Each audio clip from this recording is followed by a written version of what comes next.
આજના દિવસે આપણે જોઈએ તો ઘણા બધા સ્ટોક એક્સચેન્જમાં છે.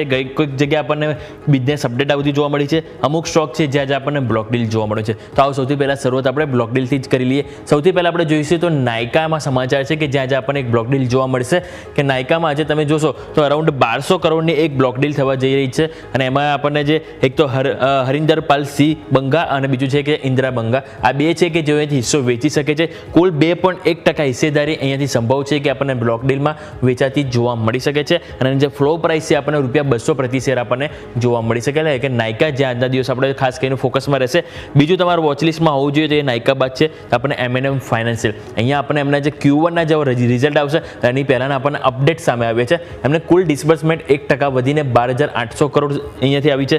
સામે બિઝનેસ એસેટ્સ તેઓ અહીંયાથી જોઈ રહ્યા છે 15% ગ્રોથ તેઓ અહીંયાથી એક્સપેક્ટેશન કરી રહ્યા છે 1.22 લાખ કરોડ. અને સામે તમને કલેક્શન જો જોઈએ કલેક્શન એફિશિયન્સી તો અહીંયાથી 94%થી વધીને 95% જોવા મળી રહી છે. અને Q1 સુધીમાં અત્યાર સુધીમાં અહીંયાથી કંપની પાસે 9,600 કરોડની અહીંયાથી લિક્વિડિટી અહીંથી જોવા મળી છે. કંપનીનું કહેવું છે કે એમની બેલેન્સ શીટમાં જે લિક્વિડિટી છે એ ઘણી મજબૂત છે એવું એમનું કહેવું છે. એટલે કે બિઝનેસ અપડેટના કારણે આપણે M&M ફાઇનાન્શિયલ ફોકસમાં રહેશે. નેક્સ્ટ તમારા રડાર પર હોવું જોઈએ તે છે પંજાબ નેશનલ બેંક PNB.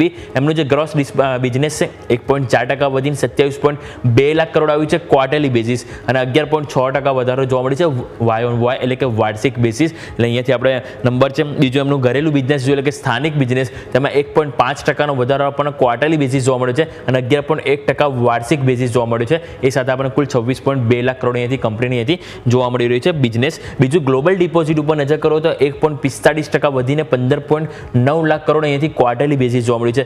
વાર્ષિક બેઝિસ અહીંયા પણ સારો એવો ગ્રોથ છે 12.8%નો એટલે કે PNB આજના દિવસો ફોકસ પર રહેશે. બીજું તમારા રડાર પર હોવું જોઈએ બેંકમાંથી છે ઇન્ડિયન બેંક.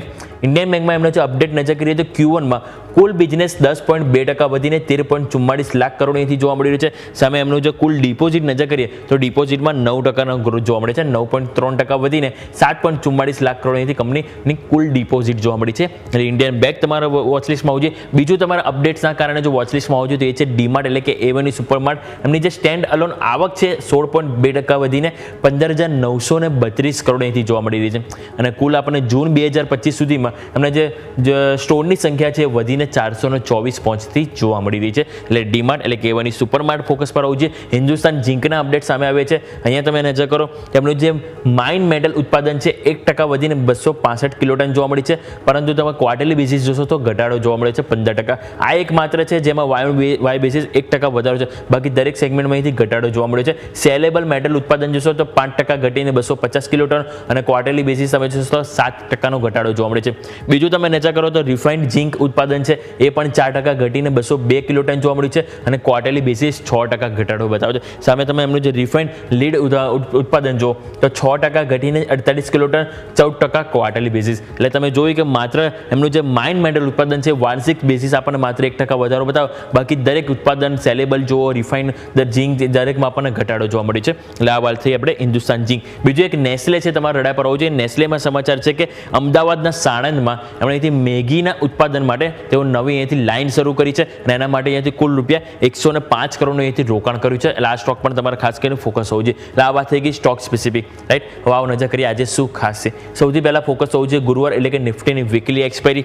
બીજું તમારો ફોકસ પર હોવું જોઈએ તો આજે ઘરેલું એટલે કે આપણા સ્થાનિક સર્વિસ અને કમ્પોઝિટ PMIના આંકડા આવવાના છે. એટલે ત્યાં જ માર્કેટ રિએક્ટ કરી શકે છે. બીજું જો આપણે ડિવિડન્ડની વાત કરીએ તો VST ઇન્ડસ્ટ્રીઝ જ્યાં આજે આપણને ₹10 પ્રતિ શેર ડિવિડન્ડની એક્સ ડેટ છે એટલે આપણને એડજસ્ટમેન્ટ થતું જોવા મળશે સ્ટોકમાં. ફોકસ પર આવવું જોઈએ. બાલાજી ટેલિફિલ્મ્સ એના પરિણામ આવવાના છે પરંતુ આ લાસ્ટ ફાઇનાન્શિયલ લેવાના છે. Q4 FY25ના પરિણામ તેઓ છે જેના માટે આજે બોર્ડ બેઠક છે એટલે અહીંયા જ આપણને પરિણામની ઇમ્પેક્ટ જોવા મળી શકે છે. બીજું વાયદા બજારના બેન્ડમાં હજુ પણ RBL બેંક યથાવત છે. અને લાસ્ટ તમે નજર કરો તો યુએસમાં જૂન મહિનાના જોબ રિપોર્ટ પર આજના દિવસે નજર હશે કારણ કે આજે યુએસના માર્કેટ જે છે એ આજે આપણને અડધો દિવસ ત્યાંના ઓલમોસ્ટ 1 વાગ્યા સુધી ચાલુ રહેશે અને જે બાદ તે બંધ થઈ જશે અને આવતીકાલે પણ રજા છે. એટલે ડાયરેક્ટ આપણને યુએસના માર્કેટ છે એ ઓપન જશે સોમવારના દિવસે. એટલે સ્વાભાવિક છે કે આપણે જે ફોકસ છે એ આજના દિવસે ખાસ કરીને હોવું જોઈએ. અને મેઇન આપણે વાત કરી જે આપણે બિઝનેસ અપડેટ આવ્યા બ્લોક ડીલ આવી ત્યાં જે જરૂરથી રિએક્શન જોવા મળશે. યસ.